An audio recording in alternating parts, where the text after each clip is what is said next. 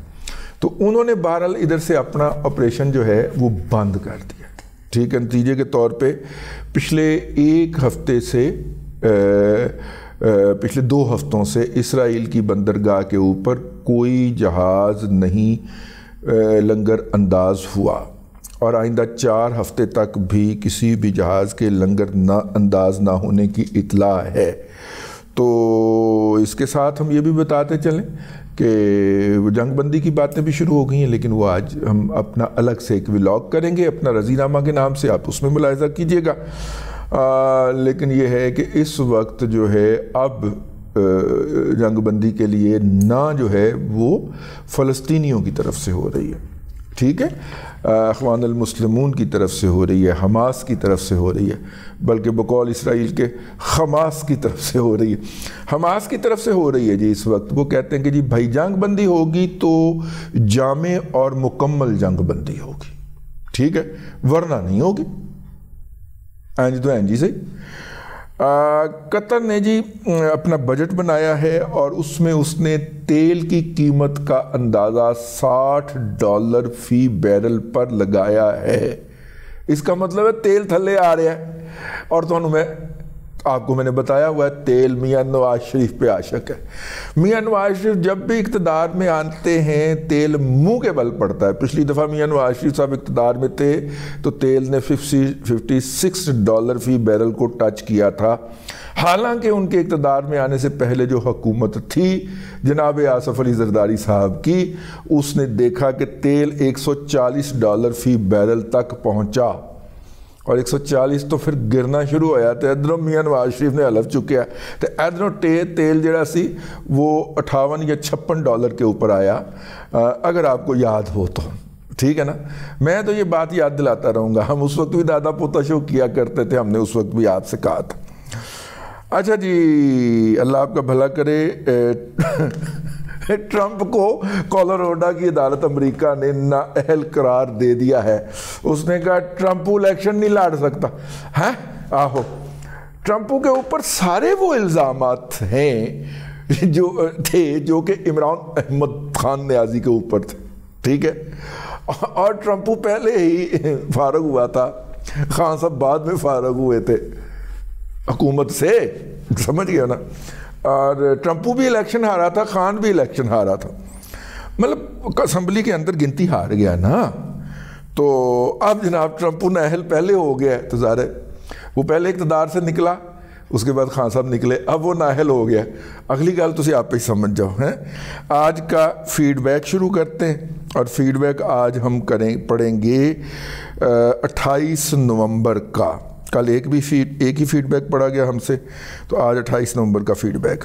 السلام علیکم رضی صاحب، کیا حال ہے؟ ٹھیک ٹھاک ہیں؟ عمران بول رہا ہوں سعودی عرب سے. سر یہ آج کل جو چلی ہوئی ہے جی فوگ کہ سموگ ہے، سموگ ہے، تو یہ تو پہلی دفعہ تو نہیں آئی، تو کیا اس کا یہی حل ہے بس کہ غریبوں کو روزگار بند کر دو تو بس یہ جی ختم ہو جائے گی؟ ہمارے چھوٹی سی سمجھ میں جو محدود سی سوچ ہے ہماری سوچ کے حساب سے بھی یہ جو ہے یہ بہتر آپشن نہیں ہے کوئی. تو کیا اتنے نالائق ہیں ہمارے اوپر قابض کیے ہوئے لوگ کہ بس وہ غریبوں کی روزیاں بند کرنی ہیں، اور جو ان چیزوں کے ذمہ دار ہیں ان کو کوئی پوچھنے والا نہیں ہے؟ آپ بھی لاہور میں رہتے ہیں، دیکھیں یہ انڈسٹری والوں کی وجہ سے راوی کا کیا حال ہے. دیکھیے سموگ کیوں آتی ہے؟ سموگ اس لیے آتی ہے کہ ہم نے بہت زیادہ گاڑیاں چلا دی ہیں اپنے ملک کے اندر نا، اور وہ گاڑیاں جو ہیں ان میں سے بیشتر کی ٹیوننگ ٹھیک نہیں ہوتی، 90% سے زیادہ کی ٹیوننگ ٹھیک نہیں ہے.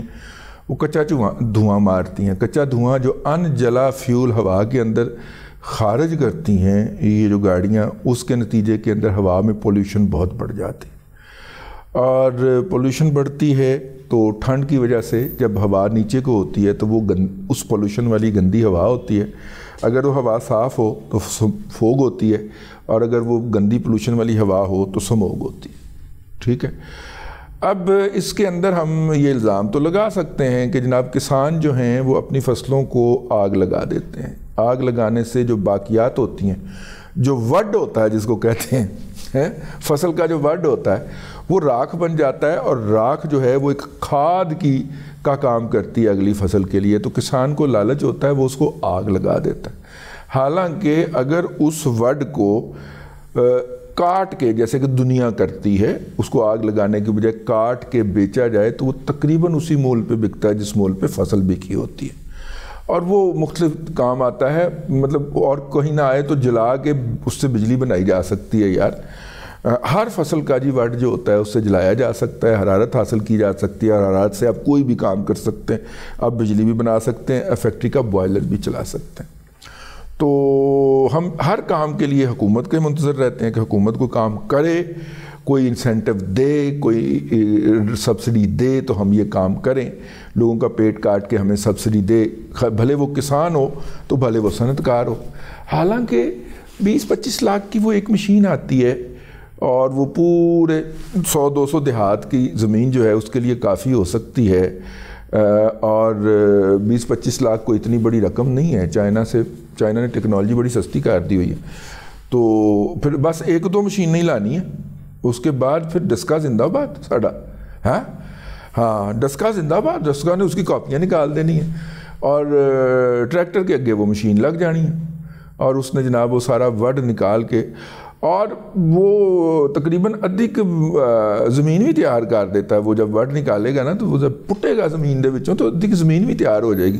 اس کے بعد ایک آدھ ہل کم چلانا پڑے گا زمین کو ہموار کرنے کے لیے اگلی فصل کے لیے. لیکن یہ بات جو ہے یہ ہمارے کسان کو سمجھ نہیں آتی. وہ کہتے ہیں جناب کھاد بلیک میں مل رہی ہے تو لہذا آگ لگا کے تو کھاد ہی کے طور پہ یہ جو سواہ ہے, یہ جو راکھ ہے, اس کو کھاد کے طور پہ استعمال کریں اور چوب گا جائیں. کچھ وہ جناب کر دیتے ہیں, اور کچھ جناب ہماری گاڑیاں کنٹریبیوٹ کر دیتی ہیں. پھر تیسرا فیکٹر یہ ہے کہ گورے نے جب لاہور شہروں کو دیواروں میں سے یہ کیا ہوتی ہے جی فصیلوں میں سے نکال کے باہر پھیلائے ہیں شہر. سب سے پہلے لاہور کو دیکھیں نا, لاہور فصیل میں سے نکل کے پھیلا, مال بنا, اور یہ سارے مال کے ارد گرد وہ ادارے بنے, یہ جو بنائے ہیں انہوں نے اس وقت. تو اس وقت انہوں نے درخت لگانے کا خاص اہتمام کیا. آپ اگر یاد کریں تو 1900 کے بعد وہاں پہ آپ کو باقاعدہ شام میں ان درختوں کو پانی دینے کے لیے عملہ رکھا ہوتا تھا میونسپل کارپوریشن نے. میونسپلٹی کا عملہ ہوتا تھا جو وہاں پہ جا کے پانی دیا کرتا تھا ان درختوں کو. پھر انہوں نے فوارے لگائے مختلف جگہوں کے اوپر. یہ سرکولر روڈ کے اوپر کم از کم 3 فوارے تو میں نے اپنی ہوش میں دیکھے ہوئے ہیں. لیکن ہمیں پھر جدیدیت سوچ گئی, کیونکہ ہمارے بیوروکریٹ جو ہیں ذہنی طور پہ بانج, اور میں کچھ کہنا نہیں چاہ رہا, میرا بلڈ پریشر ہائی ہو گیا, وہ باہر سے پڑھ کے آ گئے. انہوں نے کہا جی فوارے تو جو ہیں وہ اولڈ فیشنڈ ہوتے ہیں, اور آبشاریں بنانا شروع کر دی. انہوں نے سارے فوارے پوٹ دیے. لاہور میں اس وقت ایک بھی فوارہ نہیں, اور فوارہ جو ہوتا تھا وہ ایریشن کا سب سے بڑا ذریعہ ہوتا تھا. میں نے تجویز پیش کی تھی, میں نے کہا یار اب موٹریں بڑی سمارٹ آ گئی ہیں, اور فلوٹنگ فاؤنٹین جو ہیں وہ 4 ٹائر بند کے ہیں, یا ایک ٹیوب بند کے, اس کے اوپر ایک لکڑ بند کے, لکڑ کے اوپر فوارہ لا دے, تھلے موٹر لگی ہوئے, اور نہر کے اندر چھڑ دے, تھلوں پانی اچھالی جائے. تو کوئی 100-200 فوارہ لا دے نا اپنا ٹھوکر سے لے کے اور جلو تک, تو دیکھو شہر دی ہوا کیویں صاف ہوندی. ٹھیک ہے, لیکن عقل نال اسی ضد لائی ہوئی ہے. دنیا جس طرح اپنی ہوا کو صاف کرتی ہے وہ کام ہم نے سستے داموں نہیں. سستے داموں کام ہو جانا نا یار. چائنا دی موٹر ہال روڈ تو لب جائے گی ایڈی ہے, اگے نوزل لانا تو ایک ٹائر لینا فلانا پرانا ٹائر, اس میں ہوا بھر کے, ٹائر نہیں سوری ٹیوب لینی ہے, اس میں ہوا بھر کے, تو ایک لکڑ اس طرح لا کے نا ٹائر کے اس طرح اتنے نوزل لا کے تھلے موٹر لاؤ تو لو جناب فلوٹنگ فاؤنٹین بن گیا. لیکن مال پیدا نہیں نہ ہوتا. ٹھیک ہے نا. تو پھر جناب مال پیدا کرنے کے لیے جناب محسن نقوی صاحب متعدد عرب امارات گئے, اور ان کو لے کے آئے کہ جی مصنوعی بارش برسائیں. ٹھیک ہے، مصنوعی بارش برسی ہے، ماشاءاللہ موسم ہوا صاف ہو گئی ہے، آب و ہوا صاف ہو گئی ہے، کیونکہ بارش جب برستی ہے تو وہ کثافت کو نیچے بٹھا دیتی ہے. لیکن جب تک ہم بنیادی چیزیں جو ہمارے بزرگ کرتے آ رہے ہیں ان تک واپس نہیں جائیں گے، ہمیں ایسے طرح کوٹ پڑتی رہے گی. جی ٹھیک ہو گیا جی. تو لے جناب اگلا فیڈ بیک. جی السلام علیکم رضوان صاحب، سید طاہر حسین شاہ بات کر رہا ہوں گریز سے. پہلے تو یہ بات ہے ملٹ ٹریکٹر چھا گیا، اس کے لیے بہت بہت شکریہ جو آپ نے مشورہ دیا تھا. روزانہ پورٹ فولیو کھول کر دیکھتے ہیں، بہتر سے بہترین جو ہے نا وہ نظر آتا ہے. اور دوسرا میرا یہ سوال تھا آپ سے پوچھنا تھا، ایگریکلچر میں کون سی چیز جس پر انویسٹمنٹ کیا جائے؟ میں سوچ رہا ہوں ٹماٹر جو ہے نا ٹنل فارمنگ کے بارے میں، آپ کا مشورہ اس پہ چاہتا ہوں، آپ کی کیا رائے ہے؟ ٹنل فارمنگ میں نا کمپٹیشن بہت ہے. اب آپ کو کم از کم 100 ایکڑ پہ ٹنل فارمنگ کرنی چاہیے، ورنہ آپ رگڑے جائیں گے. ٹھیک ہے. اور ٹماٹر کی فصل جو ہے نا وہ بہت اچھی ہے، وہ لگا لیں. اور اگر آپ چھوٹا سا پلانٹ جو ہے کروڑ ایک روپے کا ملتا ہے ٹماٹو پیسٹ بنانے کا، ٹھیک ہے، ساتھ میں وہ لگا لیں تو ستے ہی خیران ہے. ٹھیک ہے نا، کوئی بڑی گل نہیں کی. ٹماٹر پیسٹ بنائی جاؤ، ڈبیاں جو پیک کری جاؤ، اللہ اللہ خیر صلی اللہ، مارکیٹ میں بیچی جاؤ. تھوڑی سی بھی نائٹروجن پا دینا تاکہ بو نہیں مارے گا، بسے گا نہیں. کی خیال ہے؟ وہ اینی کی ٹیکنالوجی ہوں اور کوئی نہیں ہوتی. لیکن ٹماٹر ویسے بھی دیکھیے نا، ٹماٹر سال کے اندر جو ہے وہ 20 سے 22 روپے پر کے جی اس کی لاگت آتی ہے. میں نے نہیں دیکھا بازار کے اندر ٹماٹر پورا سال 50 سے کبھی نیچے آیا ہو. کی خیال ہے؟ تو اس پہ غور کریں. ایک وہ کیا نام ہے وہ چائنا کا جو کھٹا میٹھا ٹماٹر ہے اس کا 10 ایکڑ لگا لے، 1 ایکڑ لگا لے. لیکن یار ایک اور کام کیوں نہیں کرتا؟ ایک پھل ہے چکوترا نہیں، پپیتا. پپیتے کا باغ لگا کے دیکھیں 1 ایکڑ کے اندر. ایک قصور کی سائڈ کے اوپر ہمارے ایک لسٹر نے لگایا ہوا ہے، وہ ہمیں ہر چوتھے دن دعوت رہتے ہیں کہ آپ ہمارے پپیتے کے باغ کی سیر کرنے کے لیے آئے. میں کتوں جانا ہے بوڑھے والے، لیکن اس نے لگایا، اس کا بڑا کامیاب تجربہ رہا ہے. تو پپیتا جناب آپ دیکھیں نا، مارکیٹ کے اندر آپ لینے جائیں تو ایک پپیتا 250-300 روپے کا ملتا ہے. تو باغ تو ایک دفعہ انویسٹمنٹ کر دی ہے نا، تیسرے سال انہیں پھل دینے شروع کر دینے، پھر آل ایجز ٹو کم ہے، موجہ ہی موجہ، 4 چفیرے پھر موجہ ہی موجہ. تو تھوڑا سا اس کی سائڈ کے اوپر اگر آپ ایگریکلچر کی طرف جانا چاہتے ہیں تو اس طرح کا کوئی کام کریں. اس کے علاوہ 1-2 ایسے پھل ہیں، جیسے لیٹن امریکہ کا ایک پھل ہے، مجھے اس کا نام بھول گیا، بہت مہنگا بکتا ہے، پاکستان میں امپورٹ ہوتا ہے. تو یہاں پہ 1-2 دوستوں نے تجربہ کیا. پھر میں کہوں گا یہ جو ہے نا پتوگی کے پاس یہ والے کیا نام ہے نرسریوں والے، ان میں سے ایک پارٹی نے تجربہ کیا ہے جی. ان کا تجربہ بہت کامیاب رہا ہے اور عیاشی کر رہے ہیں باقاعدہ، اینے کو منافع نہیں. تو ادھر اس کے اوپر بھی غور ہو سکتا ہے. تو اس طرح کے کوئی نان ٹریڈیشنل کام کریں. ٹنل کے اندر بھی بہت آ گئے ہیں، باقیوں کے اندر بھی کمپٹیشن ہوگا. یہ وہ شعبے ہیں جہاں پہ مقابلہ نہ ہو. اور میں آپ کو کہا کرتا ہوں کہ اپنے بچوں کو ایسے شعبے میں ڈالیں کہ جس میں مقابلہ نہ ہو. ٹھیک ہے. اور دنیا کے اندر ایسے شعبے آ چکے ہیں، روایتی شعبوں کے اندر مقابلہ بھی بہت ہے، اور بیچارہ انجینئر اور ڈاکٹر بن کے باہر نکلتا تو پتہ چلتا نوکری بھی کوئی نہیں ہے. ٹھیک ہے نا. لیں جناب اب تک کے لیے اتنا ہی. اگلے دادا پوتا شو میں پھر حاضری ہوگی. اللہ تبارک و تعالیٰ آپ کو آسانیاں عطا کرے اور آسانیاں خلق خدا میں تقسیم کرنے کی توفیق عطا کرے.